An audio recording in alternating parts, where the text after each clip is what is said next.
Family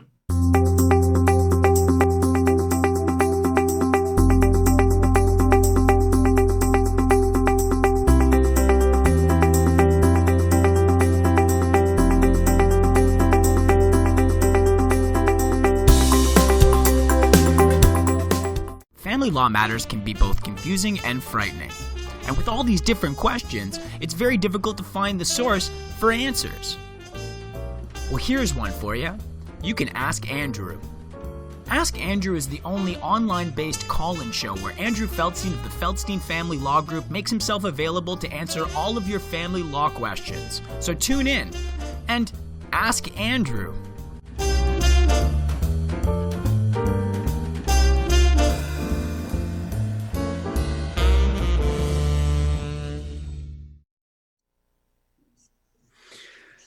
Welcome to the Ask Andrew show, and thank you for watching. I know that your time is valuable, and we appreciate your attendance. Today, my guest is Toronto registered social worker Howard Hurwitz, who is very well known among family law lawyers and family law judges and has tremendous wealth of experience in dealing with family law. And today we're going to answer the top 3 questions that Howard gets asked most in his practice and other questions that we've received via text messages. We're going to also answer your questions, so feel free to ask your questions on Facebook Live or to email me, andrew@feldsteinfamilylaw.com, and we can answer some of your questions. So welcome to the show, Howard. Thank you. Nice to be here. Okay. Now, the first question, and this is more for the audience, what makes a separation or divorce high conflict in your opinion? Usually separations that extend beyond 2 to 3 years, where there's a high level of emotion, antipathy, hostility, is defined as a high conflict separation or divorce. Often there may be other components to that as well, pertaining to the fact that there may be police involvement, concerns about or allegations about drug or alcohol use or abuse by one parent or both parents. There could be some evidence or concern or risk of domestic violence with respect to one parent feeling unsafe with the other parent. There could be concerns about maltreatment where one parent has concerns that the other parent is not adequately caring for a child or the children. Those typically become characterized as high conflict separations. Well, there's one thing you touched on there, and I know I've seen a lot of clients when I've had high conflict case, they think it's a great idea that the exchange should take place at a police station because in their mind, there's safe, neutral parties there. I know my feelings on it, but I'd like to hear what yours are. But generally, transfers to police stations are not a good idea. Because they're not considered child-friendly environments. For most children, going to a police station is fraught with some anxiety and trepidation. Often, parents will want that when they have concerns for their own safety, and they want some kind of third party to objectively observe or to keep the peace, if you will. There are some situations where transfer to police station would make sense, but those are rare and far and few between. And what other options would there be for parents that want safety at the transition in your view? Well, often there can be a transfer at a local coffee shop or restaurant. There can be a transfer at by having a third party supervise it. So it could be a family member or friend. Some jurisdictions have what's called supervised access centers, where they are facilities that are funded by government agencies that are in the sole business of basically supervising and ensuring that the transfer between each of the parents and the other parent goes well for the children. These may be more highly conflictual family situations where there's concerns that perhaps maybe mom or dad has a drinking problem and may show up to the visit drunk. And so by having it as a third party setting, it enables an objective third party to assess and determine whether that parent is drunk or not. and whether there's a risk to the child. So there's a multitude of places where the transition can happen as well. And it could also depend on the resources and where the family lives. Now, how would you suggest people prevent ending up in a high conflict separation or divorce? Well, one of the things that's really important is for people to understand what's driving the conflict. In every separation or divorce situation, there are reasons that drive the high levels of conflict. Now, in 90% of most separations, what happens is people are able to kind of figure that stuff out and work through in an amicable way the level of any hostility or emotions. And they can get through the transition from being a married couple or a common law couple or relationship to being separated or divorced. In high conflict situations, those 10% of the population are unable to do that. So understanding what's driving the conflict becomes very, very important. So specifically, every situation is unique and different, but you may have a situation where one of the parents decides that they're going to leave the other parent. So they decide that they're going to unilaterally end the relationship, and there's been no forewarning by that parent to the other parent. So working through and resolving the reasons for the end of the relationship become really critical, because if you don't do that, then both parents both parents often will play out their hostility towards the other parent through the separation process, and it elongates the process, and it makes much more complicated the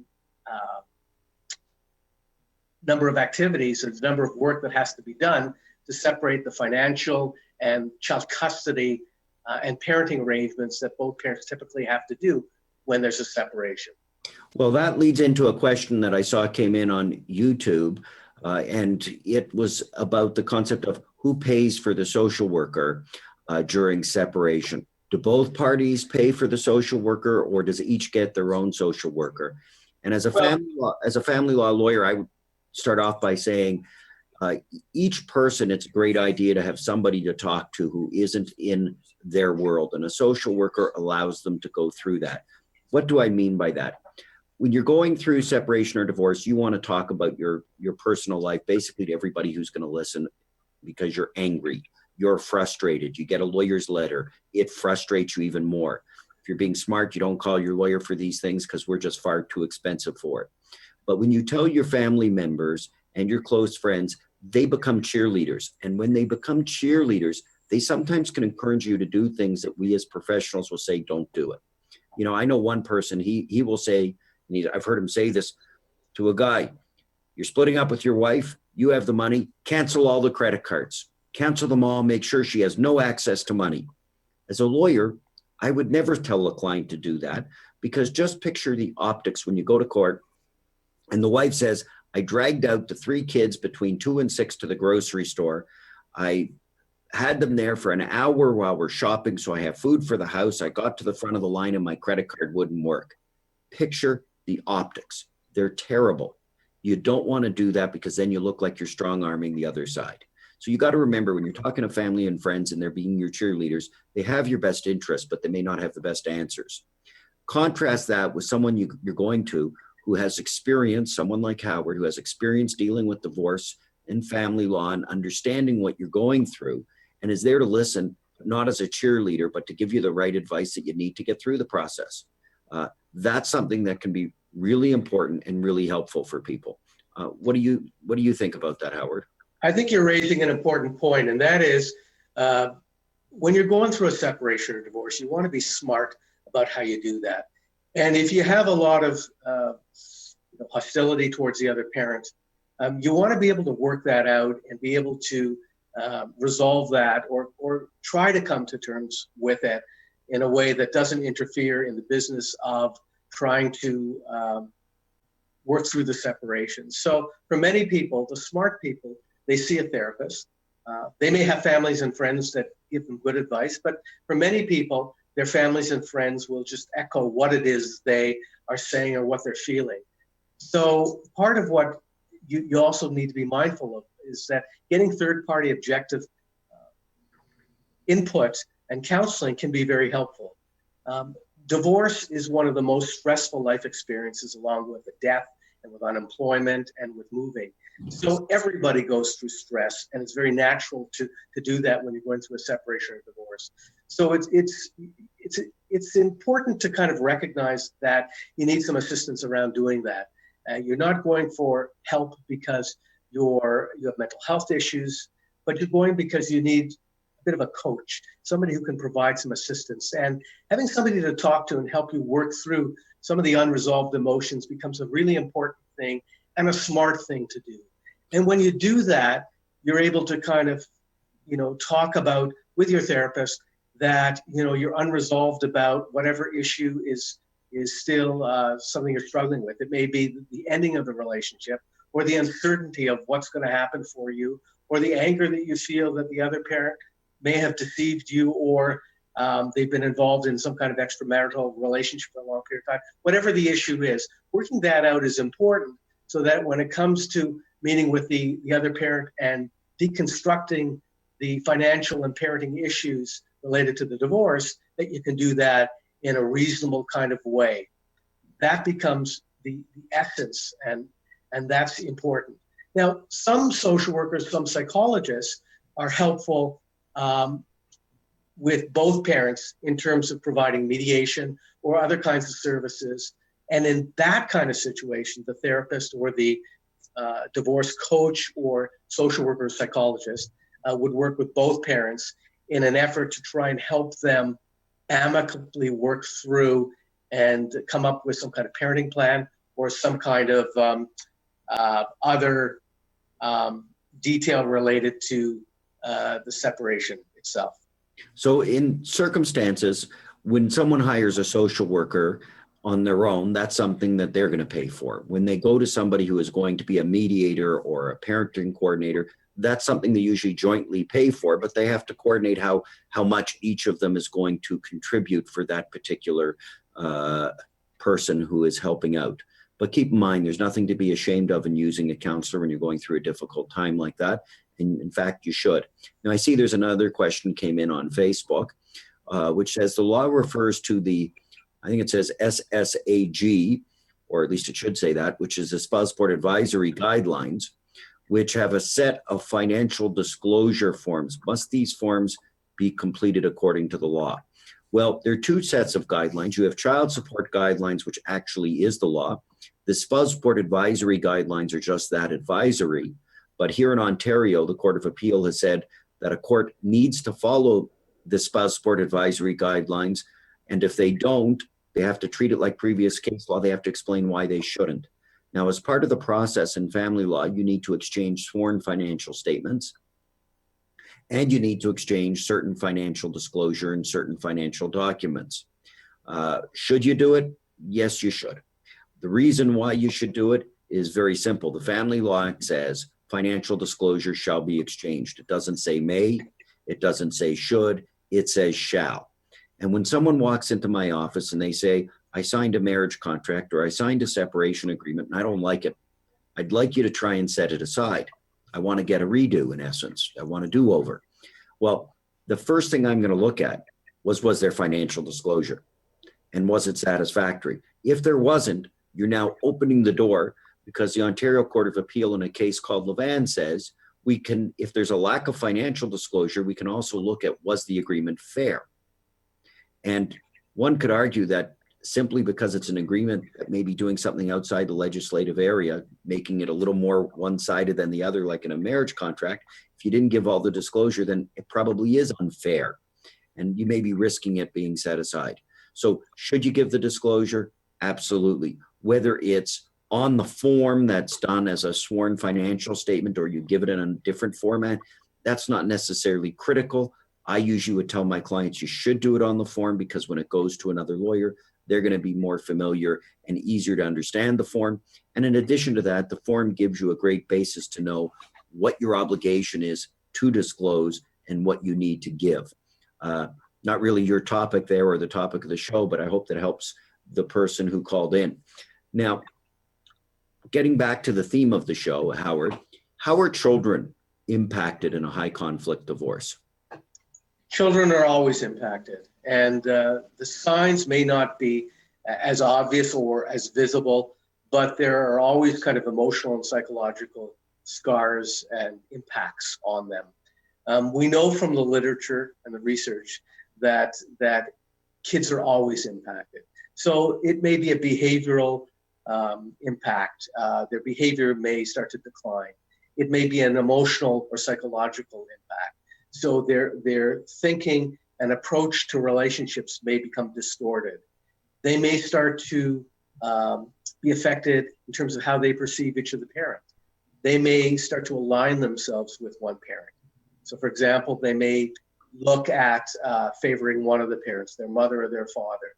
So if their mother, as an example, left the relationship and had an affair with the next door neighbor, the kids may align themselves with their father because they feel that he has been hard done by things. It also depends on the age and stage of development of a child. So, and the gender of a child. So, younger children may have a closer relationship with one parent based on their gender than another parent. High school or teenage children are affected in different kinds of ways. So without getting into specifics, kids are always impacted. And that becomes a really important thing for parents to take note of. One of the things that we know, again from the research, is that when parents go through separation, often their parenting capacities diminish slightly. So they start to become more focused on themselves as parents. They perhaps, as a separated parent, start to do things that they hadn't done as a married or common law parent. And so they may sometimes forget about the needs of the children or ignore the children, or parents may start focusing on their own needs, what they want, what I need, what I want. And that becomes problematic because kids pick up on this stuff. And kids start to realize that there's some level of neglect that's going on. So if you see that your child is suffering, how do you deal with that? What should you do? Well, it's important that parents, have a frank conversation with kids. Again, commensurate with their age and stage of development. Parents don't need to share all the details. In fact, should be dissuaded from sharing those details. What kids need to know is that despite the fact that there's been a separation and mommy and daddy are not living together anymore, mommy and daddy still care about them. And that mommy and daddy once were in love, but they're no longer in love in the same kind of way.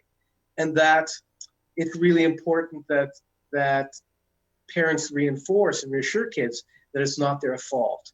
Because for those parents who fail to have a discussion or provide a minimal amount of information, kids are left struggling with all kinds of questions.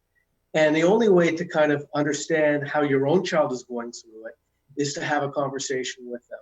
And sometimes the conversations can happen, in the privacy of your own home, sometimes it can happen in the car, depending on the age and stage of the child. There are varieties of ways that conversations can happen. But what's critical is to have the conversation. The other point about that is that the conversation should happen in a planned way. In other words, both parents should talk with one another about how the conversation should happen. So specifically, there may be some merit in each parent having a separate conversation, but in most cases, it should be both parents sitting down with the children at the same time to have that conversation. But again, what's critical is that in every family situation, the parents have a focused discussion about how are we going to share this information with the children. Okay, and I see we just got a Facebook Live question from Bobby, and she was asking, how can I ask my spouse? We need counseling real bad. I think we fell out of love. I have a 10-year-old son. My question for that really is, I think there's two different places you're talking about counseling. There's one, you may need counseling because you want to save the marriage. And that's a question, and that's a different kind of discussion than you're separated.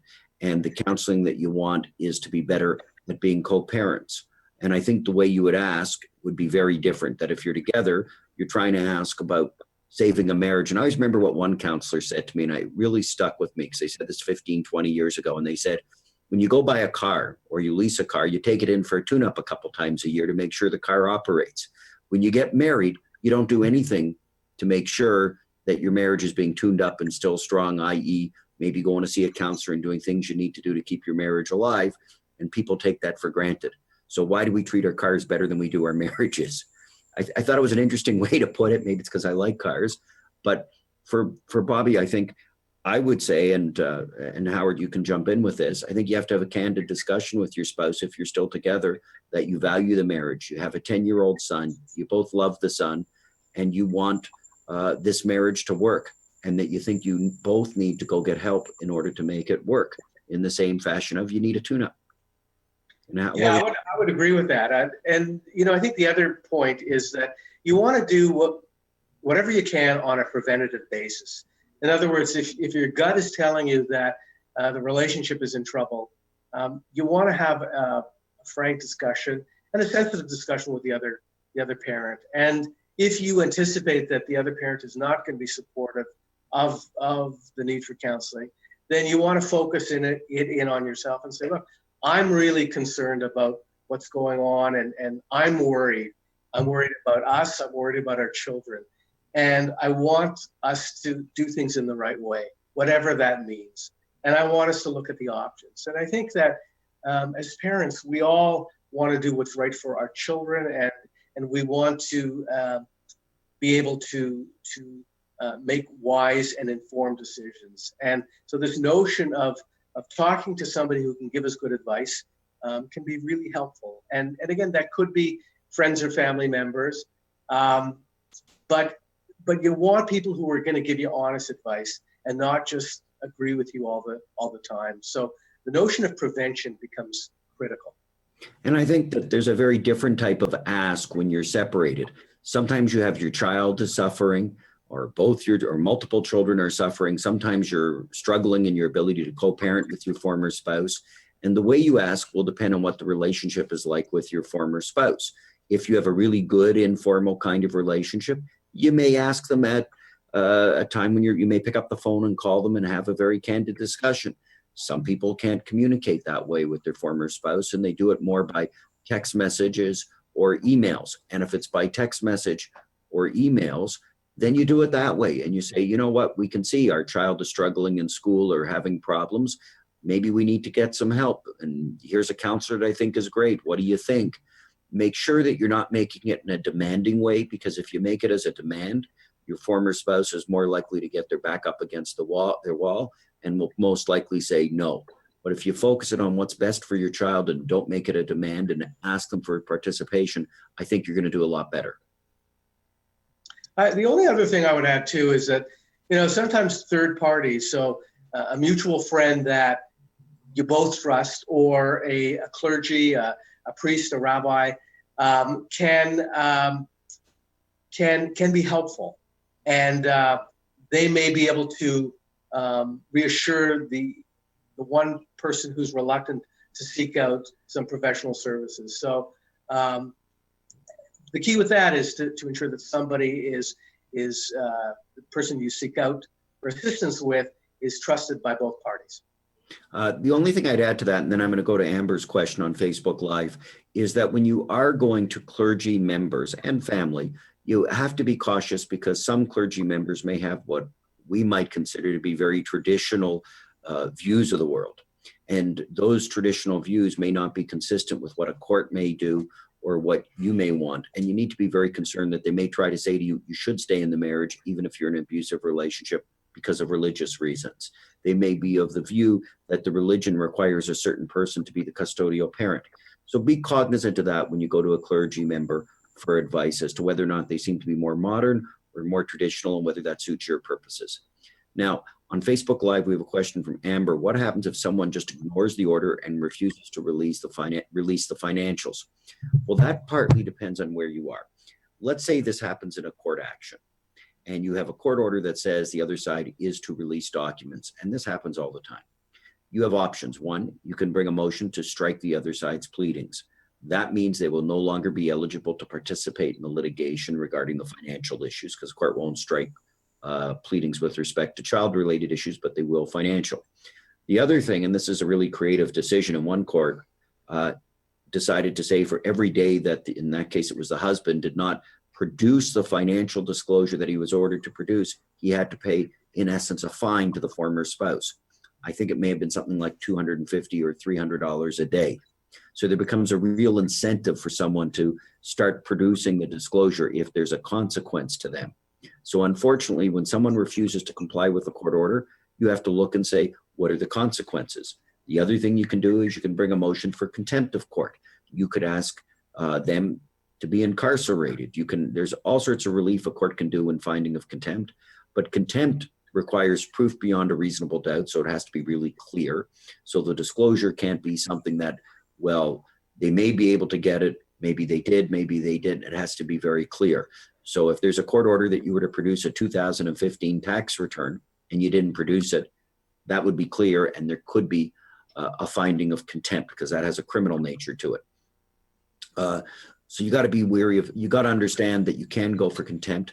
The problem when you go for contempt is what your spouse may say to the children, because one of the things, and this is something someone I know said happened to them as a child, when their parent was dropping them off for access, the parent said to them, well, I may not see you next weekend. And they said, why not? And he said, well, your mother's trying to have me thrown in jail for not paying support. So in this case, it would be your mother's trying to throw me in jail because she says I didn't give her all the paperwork. So even though they shouldn't be doing that, somebody may do that. And you got to be aware that that may happen.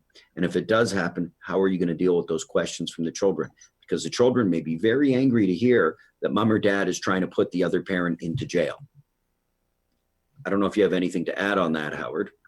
No. In terms of the consequence of the impact of it, because it's more a question, I think in parental alienation cases, which is high conflict that we see, that on occasion one parent is trying to see the children, can't see the child.